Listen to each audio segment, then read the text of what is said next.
Stan, here we are, DDR fun. It's been a while since I've done a steel helmet video. I got this one here ages ago. I just haven't got around to doing a video on it. Now, today I'm going to have to read from this book, and it hasn't been translated 100% in English. There's a lot of information in there. I don't want to go too in depth into it. Not for my usual reasons. I can't be bothered doing research. It's just that the idea of my channel and how to do things is just to give you an overview, if that makes sense. So this is the East German helmet, and I'll turn that one that way so you can see it in profile. I've already done a video of this one before. So the East German helmet. Now the predecessor, the precursor, the units before the NVA were formed, I'll pronounce this properly, the Kasernäten Volkspolizei. They were a paramilitary force and a police force before the NVA, the armed forces were formed proper, and they had they had a helmet that was designed, which is quite a strange looking one, quite rare, and I can't remember the name of it. But yeah, there's a photograph of it there. It's not in the text what it's called. See it? Sort of a mixture between World War II and these ones. They're quite rare. Love to see if we get my hands on one, but no luck. You'll see them there at the bottom as well. The soldiers, wish I could edit it properly, wearing a Soviet helmet. So that was everything that was passed through. That was the idea, if you get me. So in the end, they decided on getting their own version of a steel helmet. So reading from the book now. So they want to use the Soviet steel helmet army. They weren't allowed to use the M35, M42 and 40. So the Office Technology, state-owned Iron Smelt Thal and the VEB Saddle and Leather Goods Factory agreed in 1956 for the completion. They wanted to develop a steel helmet for the NVA. In the process of doing this, they looked backwards to an engineer called Eric Kaizen, and he had developed a helmet that's quite similar to this in 1943, but it was knocked back. So if you look at these two, this is the second version. There was a earlier version, which I think must be really rare. It has the same rivet layout, like 1, 2, 3 at the back as the German M35, and it has a sort of more World War II. I think it actually might be World War II inner fittings. Yep, yeah, it does say there. Right, okay. So they were concerned, the East Germans, that the World War II German style helm, the weak points, get one down, well, a reproduction one, the weak points where they would fracture is sort of here, where it's been folded.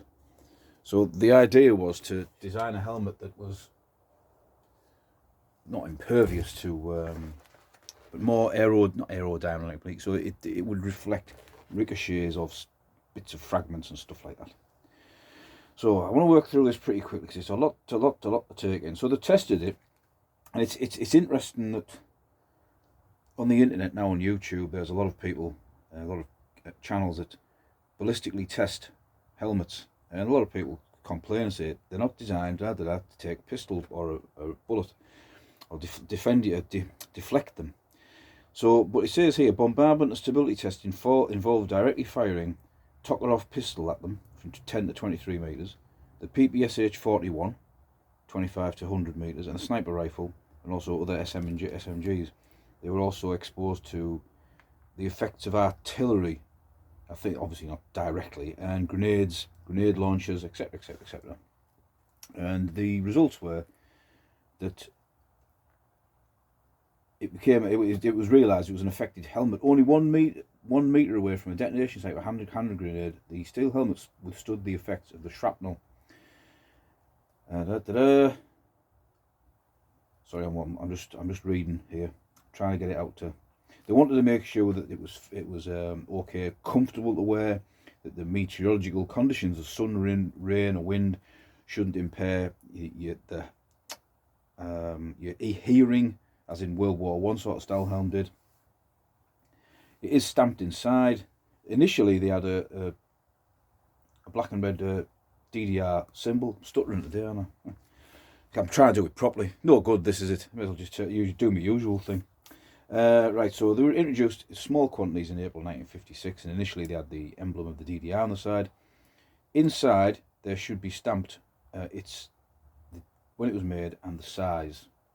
So 1957 came into the troops, and it was there all the way through the DDR's history. So, whew, me doing things properly. That's not good, is it? So these two, this first one here, I've taken the liberty of, see if you can see it. I'll get my torch. Where's my torch? Unprepared as always. I've put a bit of chalk on there, and that is 8/87. That's August 87. There was no size stamped on that for some reason. It's got this is what you call an M56 76.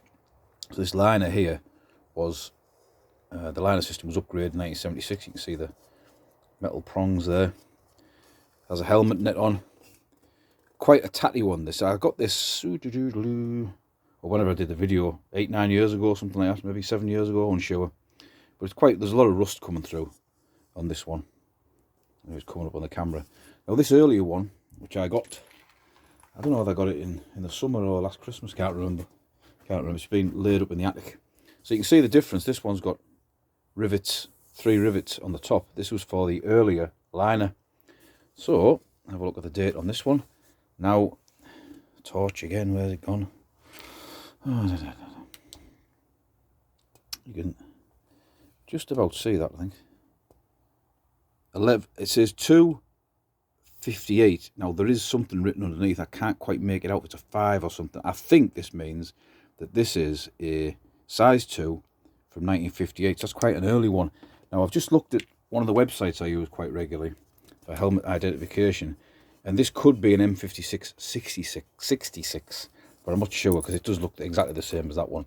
So these must have had the metal doodads retro fitted, and I don't think you'll ever find. Well, in fact, I did see one of these on eBay not long ago with the original liner, and it is like a World War II style liner, and just the price just went straight through the roof. So I wouldn't mind one, but I'm not holding out any hope. I'm quite happy with the two I've got. I'll leave that one with the net on. I'm not going to bother with the net on that one simply because it shows off its rivets, if you like. What else? Before I fall asleep, hang on. Back again. Not usually I'm lost for words, but I had a mind. My mind went blank there. So anyway, that's my M56 style helms, East German variety. The border guard, you can just see his foot there. The photograph I took the display off, or set the display up for, they had them just on the belts. Now I don't know if there was some sort of special cradle they would have to, or they were just hanging on by the harnesses. I'm not sure. I can't do that on that mannequin because he's not very stable on his feet. He's like tied to the wall, and I don't want it falling down. So yeah, that's my M56 76. Still easy to buy, still fairly common. You're more than likely find that one, and they're going for about £40, £60, roughly there. You know, for 50 quid you'll get one, and they're a nice piece of Cold War history. Goes very nice. Steel Stands Man Cave. Right, hang on, just give yourself a round of applause for trying to do something properly. Although it didn't come across that well, did it? I better go back to type. So, this is Stan. See ya.